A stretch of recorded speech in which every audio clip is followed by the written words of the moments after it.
अस्सलामुअलैकुम, आप देख रहे हैं बोल न्यूज। मैं हूं सैयद रजी और मैं हूं गौहर इशरात। हेडलाइंस आपने जानिए। बुलेटिन का आगाज करें और सबसे पहले आपको बताएं, हुकूमत बनाने की दौड़ में वज़ारत उस्मा के लिए जोड़ तोड़ जारी है। नून लीग और MKM वफ़द ने रायबंद में हुकूमत साजी के लिए सर जोड़ लिए हैं। मुलाकात में विफाक में मिलकर चलने पर इत्तफाक किया गया है। नवाज शरीफ का आज ज़हूर इलाही पैलेस जाने का भी इम्कान है। चौधरी शुजात से मुलाकात में हुकूमत साजी के लिए ताउन की दरख्वास्त करेंगे।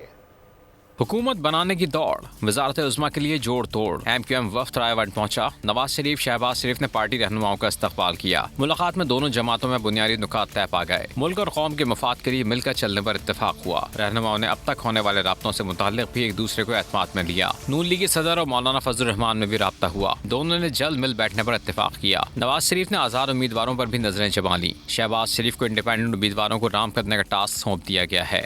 मुस्लिम लीग नून और पीपल्स पार्टी के मुज़ाकरात में पेशरफ्त। ज़राए के मुताबिक नून लीग ने हुकूमती इत्तेहाद के लिए 3 आईनी ओहदों समेत पंजाब में वज़ारतें पीपल्स पार्टी को ऑफर कर दी हैं। सदर पाकिस्तान, स्पीकर कौमी असम्बली और चेयरमैन सेनेट की पेशकश की गई है, जबकि सीनियर वज़ीर पंजाब और वज़ीर आला बलूचिस्तान का ओहदा भी ऑफर किया गया है। PP को चेयरमैन नासिफ अली जरदारी पार्टी रहनुमाओं से मुलाकात के बाद हतमी फैसला करेंगे।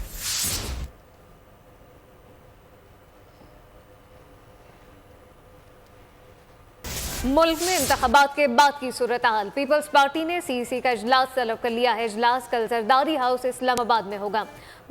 पार्टी रहनुमाओं को इस्लामाबाद पहुंचने की हिदायत कर दी गई है। हुकूमत साजी से मुतालिक मुशावरत की जाएगी।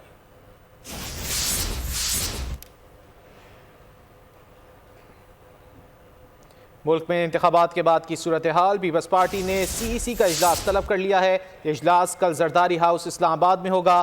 पार्टी रहनुमाओं को इस्लामाबाद पहुंचने की हिदायत कर दी गई है। हुकूमत साजी से मुतालिक मुशावरत की जाएगी।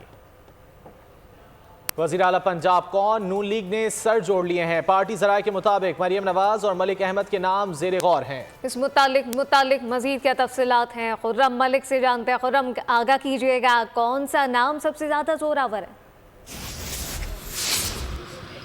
जी बिल्कुल, इस वक्त जाती अमरा में मौजूद हैं और आप भी कुछ से कबल के रहनुमाओं की मुलाकात हुई। उसके बाद नून लीग के जो अपने जो रहनुमा हैं उन्होंने जो है मशावरती इजलास तलब किया और वज़ीर आला पंजाब कौन होगा 21वां, उस हवाले से जो है वो सर जोड़ लिया है। और अभी इस वक्त भी जाती अमरा में मशावरती इजलास जो है वो जारी है, जबकि पार्टी ज़राए के मुताबिक इत्तलात मसूल हो रही है कि मरियम नवाज जो चीफ ऑर्गेनाइज़र हैं मुस्लिम लीग नून की, उनका नाम जो है फेवरेट करार दिया जा रहा है, जबकि मलिक मोहम्मद अहमद खां का नाम भी ज़ेरे गौर है। अब देखना यही है क्योंकि कोर कमेटी का इजलास जो है वो जारी है। कोर कमेटी के इजलास में जो फैसला होगा उसके बाद जो है वो नाम पर इतफाक़ किया जाएगा। कमेटी के इजलास में जो मौजूद हैं वो याद सादिक हैं, ख्वाजा आसिफ हैं, उसके साथ साथ मुस्लिम लीग नून के कायद नवाज शरीफ हैं, सदर शहबाज शरीफ हैं और दीगर जो पार्टी के सीनियर रहनुमा हैं वो इस कोर कमेटी के इजलास में जो है मौजूद हैं। और तमाम मशावरती इजलास में तमाम की मशवरत जो है वो उसको मद्देनज़र रखा जाएगा कि किसको जो है वज़ीर आला पंजाब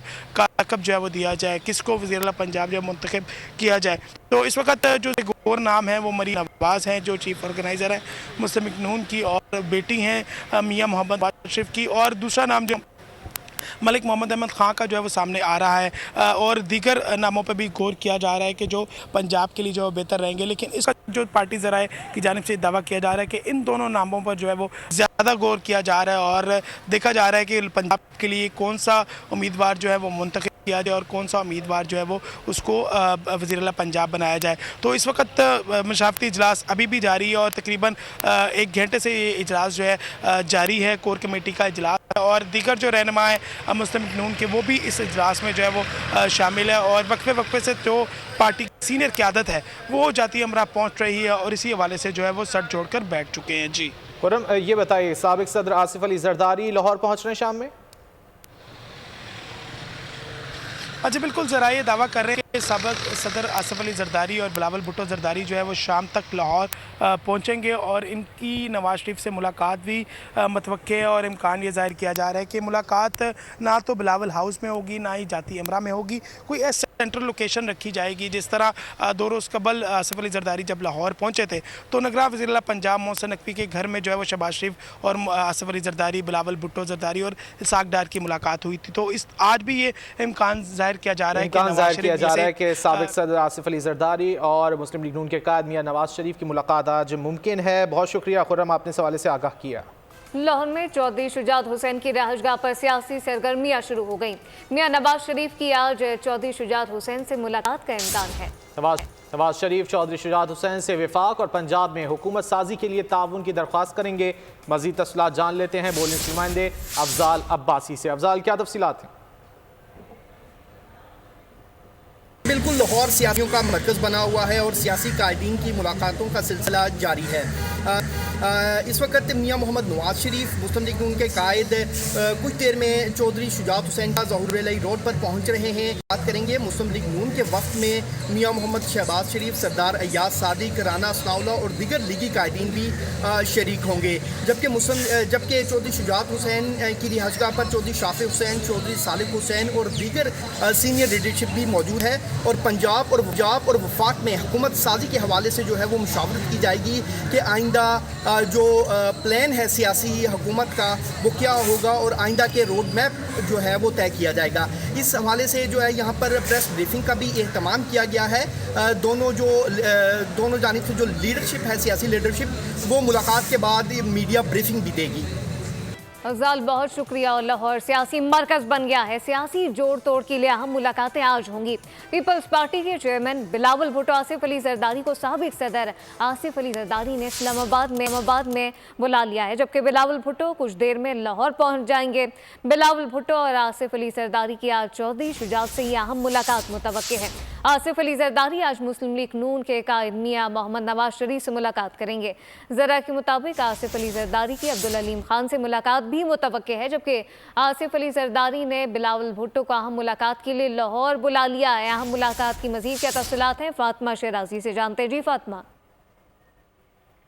जी बिल्कुल, इलेक्शन के नताइज के बाद सियासी पार्टीज बहुत ज्यादा मुतहरिक हैं। आज पीपल्स पार्टी के चेयरमैन बिलावल भुट्टो जरदारी और साबिक सदर आसिफ अली जरदारी इस्लामाबाद से लाहौर आ चुके हैं और बिलावल भुट्टो और आसिफ जरदारी की आज चौधरी शुजात से मुलाकात है।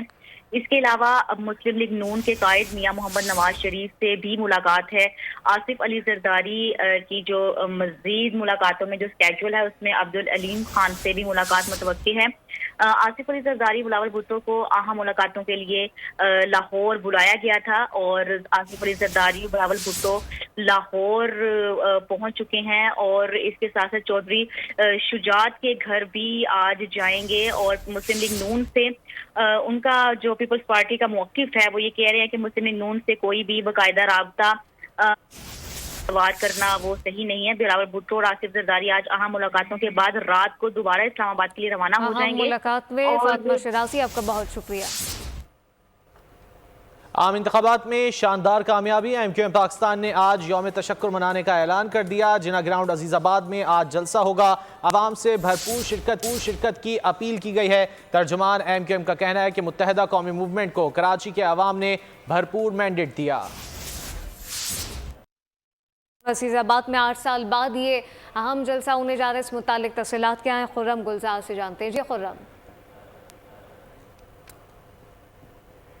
के बाद आज MQM ने अजीज़ाबाद के जिना ग्राउंड में यौम तशक्कुर मनाने का फैसला किया है, जिसके बाद हम देख रहे हैं कि रात गए भी यहाँ पे गहमा गहमी देखी गई अजीज़ाबाद के जिना ग्राउंड में और अब तैयारियां मुकम्मल कर ली गई हैं। अब से कुछ देर बाद यौम तशक्कुर का एक बड़ा जो इज्तिमा यहाँ पे जलसा यहाँ होने जा रहा है। मज़ीद हम जानते हैं इस वक्त हमारे साथ डिप्टी कन्वीनर MQM अनीस कायम खानी मौजूद हैं। सर बताइएगा कि किस तरह का आज ये सारा जलसा होने जा रहा है, यहाँ पर यौम तशक्कुर के हवाले से मना रहे हैं और वफ़द की तरफ से क्या कोई खुशखबरी सामने आई है? जी देखिए, इंतजाम तो हतमी शक्ल हो गई। रात गए तक जिस तरह आपने खुद बताया, यहाँ 5 बजे मैं गया हूँ, ये फुल भरा हुआ था। फैमिलीज़ के साथ बहुत बड़ा प्रोग्राम होने जा रहा है। अच्छा सर, MQM अब यहाँ पर वापस उसने अपना मैंडेट हासिल कर लिया है। आप क्या समझते जो मसले मसाइल कराची शहर में एक बड़ी तादाद में जमा है, उस हवाले से MQM का क्या करने जा रही है? देखिए, MQM ने अपनी आईनी तरमीम 3 पेश की, उसके अलावा कोई इलाज नहीं है। हम ये नहीं कहते कि हम हुकूमत का हिस्सा नहीं है, हम हुकूमतों का हिस्सा बनेंगे ताकि लोगों के मसाइल हों। यहाँ बेरोज़गारी है, पूरा शहर तबाह हाल है। इसके लिए ज़रूरी है कि आप हुकूमत का हिस्सा बने और लोगों की तकालीफ का मदावा करें। तो इंशाल्लाह आप देखेंगे MQM ये सब कुछ करने जा रही है। जी बिल्कुल, आज जिना ग्राउंड अजीज़ाबाद में यौम तशक्कुर के हवाले से एक बड़ा प्रोग्राम होने जा रहा है, जिसमें अहम फ़ैसले जो कि लाहौर में हुए हैं उस हवाले से भी खुशखबरी जो है वो यहाँ आवाम को दी जाएगी। साथ ही अनीस कायम खानी का ये भी कहना है कि जो मसले मसाइल शहर में बढ़ गए थे उनको भी ख़त्म करने के लिए MQM पाकिस्तान अपनी पूरी कोशिश करेगी। आम इंतखाबात के नताइज की जंग जारी, कहीं नताइज रोके जा रहे हैं, कहीं चैलेंज किए जा रहे हैं। इलेक्शन कमीशन ने मुल्क भर से 16 सूबाई असम्बली की नशिस्तों पर और 10 कौमी असम्बली की नशिस्तों पर रिटर्निंग अफसरान को हतमी नताइज से रोक दिया है। PTI हिमायत याफ्ता उम्मीदवारों ने नताइज चैलेंज कर दिए हैं। नवाज शरीफ के वकील भी अदालत पहुंच गए। इंतखाबात के बाद भी धुंध न छिड़ सकी, नताइज चैलेंज होना शुरू। इलेक्शन कमीशन ने मुल्क भर से 16 सूबाई असम्बलियों की नशिस्तों पर और 10 कौमी असम्बली की नशिस्तों पर रिटर्निंग अफसर को हतमी नताइज से रोक दिया। इस्लामाबाद के 3 हल्कों NA46, NA47, NA48 और हल्का NA15 मानसरा के हतमी नताइज जारी करने से रोक दिए। NA55 रावलपिंडी, NA49 अटक, NA50 अटक और NA65 के नताइज भी चैलेंज। NA63, NA28 के नताइज पर भी सवाल की तलवार लटक गई। PP20, PP14, PP16, PP31, PP59, PP11, PP1 के नताइज भी इलेक्शन कमीशन में चैलेंज किए गए। नवाज शरीफ ने NA15 मानसरा का इंतखाबी नतीजा चैलेंज कर दिया। आज़ाद उम्मीदवार ने लाहौर हाई कोर्ट में NA130 में नवाज शरीफ की कामयाबी को चैलेंज कर दिया। इसके अलावा हल्का 119 से मरियम नवाज की कामयाबी को चैलेंज किया गया। सलमान अकरम राजा ने NA128 में वोटों की गिनती को चैलेंज किया। रेहाना डार ने NA71 से ख्वाजा आसिफ की कामयाबी को चैलेंज किया। NA126 से सैफुल मुलूक खोखर की कामयाबी को चैलेंज किया गया। अता तारड़ की NA127 से कामयाबी, NA117 से अब्दुल अलीम खान की कामयाबी, महमूदुर रशीद ने मुखालिफ उम्मीदवार की कामयाबी, शुएब शाहीन ने NA47 से नतीजा, NA248 से खालिद मकबूल सिद्दीकी की कामयाबी, हलीम आदिल शेख ने NA238 से नतीजा चैलेंज किया। इसके अलावा आज़ाद उम्मीदवारों की एक बड़ी तादाद ऐसी है जिन्होंने अपने मुखालिफ उम्मीदवारों की कामयाबी को चैलेंज किया है। कौमी असम्बली के इंतखाबात सूरत हाल वाज़ेह होने लगी है। आज़ाद उम्मीदवार सबसे आगे 101 नशिस्तें जीत ली हैं। नून लीग का 75 अरकान के साथ दूसरा और PP का 54 के साथ तीसरा नंबर है। MKM 17 हल्कों में कामयाब रही है, जबकि JUI पाकिस्तान ने 4, काफलिक ने 3 और IPP ने 2 सीटें अपने नाम की। इक़्तिदार का हुमा किसके सर बैठेगा, सूरत हाल वाज़े होने लगी। गैर हतमी गैर सरकारी नताइज के मुताबिक कौमी असम्बली में आज़ाद उम्मीदवार सबसे आगे 100 से जायद नशिस्तें जीत ली। मुस्लिम लीग नून 75 सीट जीतकर सबसे बड़ी जमात बनकर उभरी। पीपल्स पार्टी 54 नशिस्तें जीतकर दूसरी बड़ी जमात बन गई। MQM पाकिस्तान कौमी असम्बली की 17 नशिस्तें जीतने में कामयाब रही। जमीयत उलमा इस्लाम पाकिस्तान 4 और पाकिस्तान मुस्लिम लीग 3 सीटें जीत गए। बलूचिस्तान नेशनल पार्टी और इस्तेहकाम पाकिस्तान पार्टी ने 2-2 नशिस्तें अपने नाम की। मजलिस उहिद्दत मुस्लिमीन, पश्तूनख्वा मिली अवामी पार्टी, पश्तूनख्वा नेशनल अवामी पार्टी पाकिस्तान, बलूचिस्तान अवामी पार्टी और पाकिस्तान मुस्लिम लीग ज़िया भी एक नशिस्त जीतकर कौमी असम्बली में नुमाइंदगी हासिल करने में कामयाब रहे। पंजाब में नून लीग हुकूमत बनाने को तैयार, 137 नशिस्तों पर कामयाबी समेट ली। आज़ाद उम्मीदवारों की गिनती भी 138 तक जा पहुंची। PP सिंध में 84 सीटों पर कामयाब। MQM को 28 पर कामयाबी मिली। 13 आज़ाद उम्मीदवार भी मैदान मार गए। खैबर पख्तूनख्वा में आज़ाद उम्मीदवारों ने 90 जनरल नशिस्तें जीत लीं। बलूचिस्तान में पीपल्स पार्टी और जमीयत उलमा इस्लाम पाकिस्तान ने 11 जनरल नशिस्तें नाम कर लीं। पंजाब में नून, KP में आज़ाद, सिंध बलूचिस्तान में PP की अक्सरियत, चारों सूबाई असम्बलियों के गैर हतमी और गैर सरकारी नताइज। मुस्लिम लीग नून पंजाब में सबसे ज्यादा नशिस्तें जीतने वाली पार्टी बन गई। 297 में से 137 सीटें हासिल कर लीं। आज़ाद उम्मीदवार 138 पर कामयाब हुए। पीपल्स पार्टी 10 जबकि दीगर पार्टियों के उम्मीदवार 12 नशिस्तों पर फातेह करार पाए। सिंध में पीपल्स पार्टी 130 में से 84 जनरल नशिस्तें जीतकर सूबे में दोबारा हुकूमत बनाने काबिल हो गई। MQM पाकिस्तान 28 सीट जीतकर दूसरे नंबर पर है। आज़ाद उम्मीदवार 13 नशिस्तें हासिल कर सके। GD और जमात इस्लामी ने 2-2 सीटों पर कामयाबी हासिल की। खैबर पख्तूनख्वा में आज़ाद उम्मीदवारों ने 115 में से 90 जनरल नशिस्तें जीत लीं। जमीयत उलमा पाकिस्तान के 7 उम्मीदवार जीतकर दूसरे नंबर पर। मुस्लिम लीग नून का 5 सीटों के साथ तीसरा नंबर। दीगर जमातों के उम्मीदवार 10 नशिस्तों पर कामयाब हुए। बलूचिस्तान में पीपल्स पार्टी और जमीयत उलमा इस्लाम पाकिस्तान ने 11 जनरल नशिस्तें अपने नाम कर लीं। नून लीग 10 नशिस्तों पर कामयाब हुई, जबकि आज़ाद उम्मीदवार 6 सीटें ले उड़े। दीगर जमातों के 13 अरकान मुंतखब हुए हैं। इंतखाबात के बाद हुकूमत साजी का इम्तहान किसे मिलाएं, किसके साथ मिलकर जाएं, सियासी जमातें और आज़ाद उम्मीदवार इसी सोच में है। मजीद देखिए इस रिपोर्ट में। पीपी, नून लीग और बैरिस्टर गौहर अपनी अपनी हुकूमतों के लिए कोशिशें करने लगे। एमक्यूएम भी मैदान में पेश। बिलावल भुट्टो ने कहा, उसूली तौर पर अक्सरियती जमात हुकूमत बनाने की अहल है, हमारे बगैर कोई हुकूमत बना ही नहीं सकता। अभी तक पाकिस्तान पीपुल्स पार्टी का कोई ऑफिशियल कॉन्वर्सेशन ना नून लीग के साथ, ना पीटीआई के साथ, ना किसी और जमात से हुआ है, ना बलूचिस्तान में, ना पंजाब में, ना वफाक में पाकिस्तान पीपुल्स पार्टी के बगैर हुकूमत बनता है। उधर बैरिस्टर गौहर भी सरगर्म है। कहा, विफाक और सूबे में वो हुकूमत बनाएंगे वरना ओपोजिशन में बैठ जाएंगे, किसी के साथ इत्तेहाद नहीं होगा। स्ट्रांग हुकूमत बना सकते हैं, हम कोशिश यही कर रहे हैं कि हम हुकूमत बनाए, ये हमारी फर्स्ट प्रायोरिटी। कौमी असम्बली में हमारे पास इंशाल्लाह कमांडिंग विक्ट्री है। केपीके में अगर हम हुकूमत बनाना चाहे किसी पार्टी को ज्वाइन किए बगैर भी, तो फिर भी हम कर सकते हैं। उधर एमक्यूएम ने तमाम ऑप्शंस खुले रखे हैं। कहा, कोई जमात राब्ता करती है तो सोचा जाएगा। एमक्यूएम जमहूरी तरीक़ेकार के मुताबिक आगे बढ़ती है और उसके लिए एमक्यूएम के दरवाजे तमाम सियासी पार्टियों के लिए खुले। कोई भी सियासी रहनुमा सियासी पार्टी एमक्यूएम के पर आती है, हैदराबाद से हम उसके साथ बैठेंगे, बातचीत करेंगे और मुल्क की बेहतरी के लिए, पाकिस्तान की बेहतरी के लिए, जमहूरी रवायत की बेहतरी के लिए और पार्लियामेंट को मजबूत बनाने के लिए। अगर कोई नेक्स्ट स्टेप आएगा तो ऐसा इन तमाम चीजों को दोबारा रिपीट करना पड़ेगा। फिर एमक्यूएम जमहूरी तरीक़ेकार के मुताबिक आगे बढ़ती। दूसरी जानिब मजीद 13 आज़ाद उम्मीदवारों ने नून लीग में शमूलियत इख्तियार कर ली, जिसने हुकूमत साजी के लिए नून लीग की पोजीशन मुस्तहकम बना दी है। अहम खबर दें आपको, इलेक्शन कमीशन हतमी नतायज का ऐलान कब करेगा और आज़ाद उम्मीदवारों के पास कितने दिन बाकी हैं किसी भी पार्टी में शमूलियत इख्तियार करने के लिए। मजमूई सूरत हाल जान लेते हैं नुमाइंदा बोल न्यूज़ फहद चौधरी से। फहद, क्या तफसीलात हैं? जी देखिए, मुल्क भर में रिटर्निंग अफसरान ने फॉर्म 49 पर हतमी नताइज मुरतब करके जारी करना शुरू कर दिए हैं और इलेक्शन एक्ट 2017 के मुताबिक इलेक्शन कमीशन फॉर्म 49 पर हतमी नतीजा जारी होने के बाद पोलिंग की तारीख के 14 रोज के अंदर अंदर कामयाबी का नोटिफिकेशन जारी करने का पाबंद है। कामयाब होने वाले उम्मीदवार पोलिंग के 10 दिन के अंदर अंदर इंतखाबी अखराजात की तफसील जमा करवाने के पाबंद हैं और जो आज़ाद उम्मीदवार कामयाब हुए हैं उनके नोटिफिकेशन के इजरा के 3 रोज के अंदर अंदर वो किसी सियासी जमात में शमूलियत इख्तियार कर सकते हैं इलेक्शन कवायद 2017 के मुताबिक। और अगर वो 3 रोज के अंदर अंदर किसी भी सियासी जमात में शामिल नहीं होंगे तो असम्बली की मुद्दत के इख्तिताम तक वो आज़ाद उम्मीदवार के तौर, आज़ाद रुकन के तौर पर ही आज़ाद रुकन के तौर पर जाने जाएंगे। बहुत शुक्रिया फहद इन तफसीलात के लिए। खैबर पख्तूनख्वा में हुकूमत साजी आज़ाद रहनुमाओं की मुशावरत जारी है। ज़राई के मुताबिक अली अमीन गंडापुर के मुंतखब अरकान से राब्ते, जबकि अली अमीन गंडापुर का कौमी असम्बली की नशिस्त छोड़ने का इंदिया। इस मुतालिक तफसीलात नवाब शेर से जानते हैं। जी नवाब। हुकूमत तहरीक इंसाफ रहनुमाओं की मुशावरत जारी और इस सिवाय पर अली अमीन गंडापुर जो मुंतखब अरकान ज़राए के मुताबिक अली अमीन गंडापुर का कौमी असम्बली की नशिस्त छोड़ने का अंदिया उन्होंने दिया है, जबकि इस सिलसिले में उन्हें NH44 से अपने भाई फैसल अमीन को जो है वो ज़िमनी इंतखाबात में उतारने का फैसला किया है। जबकि ज़राए के मुताबिक सूबे में सियासी जुमात में शमूलियत के मामले पर भी गौर किया जा रहा है, जबकि हरीपुर से अकबर अयूब और अरशद अयूब वज़ारत आला के लिए मजीद सरगर्म हो गए हैं। इसी तरह हज़ारा डिवीजन से मुंतखब अरकान असम्बली की हिमायत हुकूमत साजी का ये मामला। नवाब शेर, आपका बहुत शुक्रिया। वफाकी हुकूमत बनाने के लिए नून लीग की पोजीशन मजीद मुस्तहकम होने लगी है।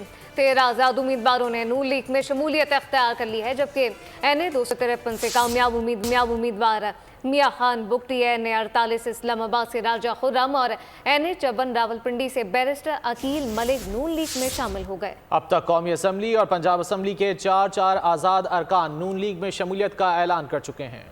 हुकूमत बनाने की जल्दी सास बास जारी। आज़ाद उम्मीदवारों ने PTI के प्लेटफॉर्म से जीतकर मुल्क और कौम के वसी तर मफाद में नून लीग में शामिल होना शुरू कर दिया। 13 आज़ाद उम्मीदवार नून लीग में शामिल हो गए। NH 253 से कामयाब उम्मीदवार मियाँ खान बुगटी ने नून लीग में शमूलियत इख्तियार की।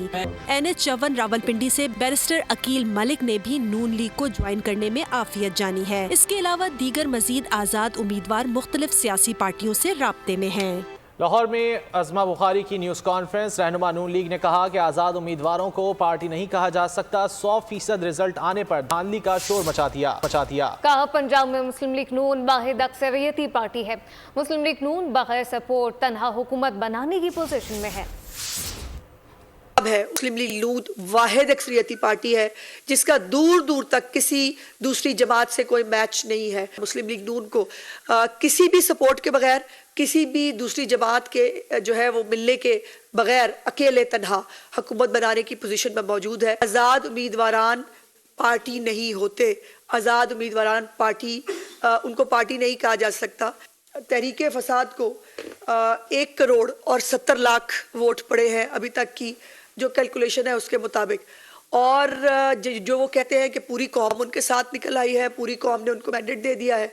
दूसरी तरफ 4.5 करोड़ तहरीके फसाद के खिलाफ पड़ा है, यानी वो 4.5 करोड़ लोग जो मेजॉरिटी है 1 करोड़ 70 लाख के ऊपर, उनके मैंडेट को तस्लीम नहीं किया जा रहा। ये अजीब बात है कि राना सनाउल्लाह साहब के हलके के अंदर जहां वो हार जाते हैं वहां फेयर इलेक्शन हुआ है, लेकिन जहां यास्मीन राशिद साहबा हार जाती हैं वहां जो है वो धांधली हो गई है।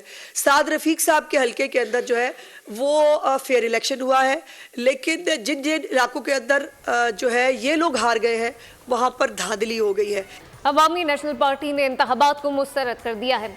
ANP के मरकजी रहनुमा जाहिद खान कहते हैं कि इलेक्शन नहीं सिलेक्शन हुआ है। आज़ाद अरकान ने खुद धांधली की है और अब शोर भी मचा रहे हैं। मजीद बता रहे हैं पेशावर से बोल न्यूज़ के नुमाइंदे नवाब शेर। बिल्कुल खैबर पुख्तनख्वा में आज़ाद अरकान हुकूमत साजी के लिए उन्होंने राब्ते तेज़ कर लिए हैं। मेरे साथ इस वक्त अवामी नेशनल पार्टी के मरकजी रहनुमा जाहिद साहब मौजूद हैं, उनसे बात करते। जी बताइए, आप लोगों की पार्टी के नताइज क्यों इतने ख़राब सामने आए हैं, क्या वजूहात हो सकते हैं, और जो आज़ाद अरकान एक बार फिर वाज़े बरतरी के साथ आए हैं तो वो किस तरह हुकूमत बनाएंगे? देखिए, मेरे ख्याल में आपने ये तो नहीं कहा, पहले बार हमने इस तरह हमारे पार्टी ख़राब नहीं हुई। 2013 से लेकर 2013 तक, 2018 और 2024, लेकिन 2024 में जो कुछ हुआ वो तो उससे भी जो 2013 और 2018 वाला मलबा था उसके भी 2 बैठे, क्योंकि इसके बगैर देखिए दाल में कुछ काला कि नहीं, सारा दाल ही काला है। ऐसे तो नहीं हो सकते ना कि पूरा पार्टी जो हमारे इस सूबे का सबसे बड़ी पार्टी है वो एक ही सीट ले सूबाई और नेशनल असेंबली का कोई सीट न ले। लेकिन एक बात तो जहाँ तक आपने आज़ाद की तो हुकूमत हो ही नहीं सकती है। वो देखें ना, किसी पार्टी में जाएगा या तो अपनी पार्टी बना दे या कोई चीज़ होगा, क्योंकि इसके साथ तो ख़वातीन की नशिस्तें तो नहीं मिल सकती है ना, आज़ादों को तो नहीं मिल सकती है, क्योंकि जो आइन है उसमें जो पॉलिटिकल पार्टी जो स्ट्रेंथ लेती है उसके ऊपर वो ख़वातीन की सीट भी लेते और मिनॉरिटी की भी लेते हैं। तो मुझे नहीं पता कि ये कैसे बनाएगा, क्या बनेगा और यह आखिर क्यों हुआ हमारे सूबे का, ये अभी पूछने वाला सवाल है। और आज हमारे इंशाल्लाह मीटिंग है अभी, और मीटिंग के बाद हमारे जो सदर है, सूबाई सदर एमएल वली खान प्रेस कॉन्फ्रेंस में ये सारी बातें बताएंगे। जैसा कि आप लोग देख रहे हैं कि ANP के जो रहनुमा है उनका यही कहना है कि ये इलेक्शन नहीं थे, सिलेक्शन थे, और उन्होंने जो है वो इस इलेक्शन को मुस्तरद कर दिया है। जी, मुल्क दुश्मन ताकतों का पाकिस्तान को जमहूरियत से दूर रखने का एजेंडा नाकाम बना दिया। निगरान वजीर इत्तलात बलूचिस्तान जान अचरजई की कोयटा में न्यूज़ कॉन्फ्रेंस। कहा, पाकिस्तान को इस वक्त इंतशार और बदअमनी से दो चार करना दुश्मन का एजेंडा है। जीतने वाले अवाम की तवक्कुआत पर पूरा उतरने की कोशिश करेंगे, हारने वाले नताइज को खुले दिल से तस्लीम करें। अगर किसी को एतराज़ हुआ है तो वो मुतल्लिका फोरम से रुजू करें। पाकिस्तान को इस वक्त इंतशार और बदआमनी से दो चार करना दुश्मन का एजेंडा है। हम जानते हैं कि बाज़ अनासिर इस ताक में लगे हुए हैं कि वो आग भड़का कर दुश्मन के एजेंडे पर चलें। ये लोग रॉ के एजेंट हैं। हम इन्हें बताना चाहते हैं कि अगर उनके किसी फेल से जमहूरियत को नुकसान पहुंचा तो वो इसमें बराबर के ज़िम्मेदार होंगे। हमने जमहूरियत, जमहूरी इदारों और इस मुल्क की हिफाजत करनी है और दुश्मन के इरादे खाक में मिलाने हैं। इंतखाबी नताइज से JUIF सख्त बेचैनी और गम और गुस्से का शिकार है। कारकुनान सिंध भर में एहतजाज और धरने पर उतर आए हैं। कराची में कोरंगी, मलिर, कायदाबाद से नेशनल हाईवे सोराबगोट से सुपर हाईवे तक बंद कर दी गई है। सक्कर समेत सिंध के काबिल जिक्र शहरों में अहम शाहराहें ब्लॉक कर दी गई हैं। कारकुनान ने सख्त एहतजाज किया और धरना दिया। कराची में कोरंगी मलीर कायदाबाद से नेशनल हाईवे सोहराबकोट से सुपर हाईवे भी बंद कर दी गई। हैदराबाद में JUI फे के कारकुनों ने धरना दे दिया। वादा हुआ कि मकाम पर कौमी शाहराह ब्लॉक कर दी। ट्रैफिक जाम होने से मुसाफिरों को परेशानी हुई। शुरा से राशिद सूमरो ने खिताब किया। गिनती कराई जाए, अगर ये मुतालबा अगर हमारा मंजूर नहीं हुआ तो सिंध असेंबली के सामने हम धरना देंगे। डाक में मौलाना असद महमूद का डिप्टी कमिश्नर ऑफिस के सामने धरना। असद महमूद का कहना था हमारे नताइज तब्दील किए गए। कनकोट में JUI के कारकुनों ने सड़क पर टायर जलाए। जैकबाबाद में सिंध बलूचिस्तान शाहराह पर धरना दे दिया गया। नवाबशाह में कौमी शाहराहों को ब्लॉक कर दिया गया। सांगड़ में प्रेस क्लब के सामने धरना दिया गया। मीरपुर खास में टूल प्लाजा बंद किया जाएगा। मोरो में भी रात तक धरना दिए जाने का ऐलान कर दिया गया। बदीन के कारकुनान सजावल बाईपास जबकि थर पाकर बाईपास पर भी कारकुनान धरना देंगे। पाकिस्तानी इंतखाबात पर आलमी अमल में मिले जुले तासुरात का इजहार सामने आया है। चीन ने इसे पाकिस्तान का अंदरूनी मामला करार दिया और कहा कि पाकिस्तान चीन का फौलादी दोस्त और तस्वीराती पार्टनर है। अमरीकी रुकन कांग्रेस शीला जैक्सन ने कहा कि पाकिस्तान में आज़ादाना और मुनसिफाना इंतखाबात जरूरी हैं। ब्रैड शर्मन का कहना था कि इक़्तिदार में आने का तरीका अहमियत रखता है। कॉमनवेल्थ के मुबस्सिर ग्रुप ने कहा कि इंटरनेट नहीं वोट डालना अहम है। पाकिस्तान में आम इंतखाबात के इनेकाद पर चीन का कहना है कि इंतखाबात पाकिस्तान का अंदरूनी मामला है। तर्जुमान चीनी वजारत खारजा के मुताबिक पाकिस्तान में होने वाले हमलों पर गहरी तशवीश है। चीन पाकिस्तान में हमलों की शदीद मजम्मत करता है। हमलों में जानी नुकसान पर दुख है। लवाहिकीन और जख्मियों से हमदर्दी है। अमरीकी रुकन कांग्रेस का कहना है कि पाकिस्तान के इस्तेहकाम के लिए आज़ादाना और मुनसिफाना इंतखाबात जरूरी हैं। इंतखाबात पाकिस्तानी अवाम के लिए एक अहम संग मील है। दूसरी जानिब अमरीकी मीडिया से गुफ्तगू में डेमोक्रेटिक कांग्रेसमैन ब्रैड शर्मन का कहना है कि ये अहम नहीं है कि कौन इक़्तिदार में है, अहम ये है कि इक़्तिदार में कैसे आए। कॉमनवेल्थ के मुबस्सिर ग्रुप के सरबराह ने मुल्क में होने वाले आम इंतखाबात के हवाले से कहा कि इंटरनेट से ज्यादा अहम वोट डालना है। और अब कुछ दीगर खबरें। कराची में लुटेरों ने डेयरी फार्म लूट लिया। करोड़ों रुपए मालियत की भैंसें ले उड़े। शहर में होने वाले मुख्तलिफ जुराइम पर देखते हैं ये रिपोर्ट। कराची में मालो दर के बाद मवेशी भी मुल्जिमान के निशाने पर। लांडी में करोड़ों रुपए मालियत की 94 भैंसें लूट ली गयी। मुल्जिमान मवेशियों के साथ एक मुलाजिम को भी साथ ले गए। पुलिस ने मुकदमा दर्ज कर लिया। मुद्दई के मुताबिक 20 से 25 मुल्जिमान ने वारदात की। 3 ट्रकों में भैंसें लाद कर ले उड़े। मुद्दई ने 4 मुल्जिमान को मंजूर चांडियो, अख्तर चांडियो, वलीजान चांडियो और अरशद ब्रोही के नाम से शनाख्त किया। मंगोपीर में गोली लगने से एक शख्स जख्मी हो गया। माड़ीपुर में भी गोली लगने से एक शख्स जख्मी हुआ। नॉर्थ कराची सेक्टर 11B में डकैती में मज़ाहमत 24 साल फहद को जख्मी कर दिया गया। कयूमाबाद में पुलिस मुकाबले के दौरान एक डाकू जख्मी हालत में गिरफ्तार कर लिया गया, जिसकी शनाख्त हम्माद के नाम से हुई। कराची में जनवरी जराइम ज़दा रहा। चोरी, डकैती, कत्ल गारत की 8000 से वारदातें रिपोर्ट हुई। CPLC ने होशरुबा आदादोशुमार जारी कर दिए।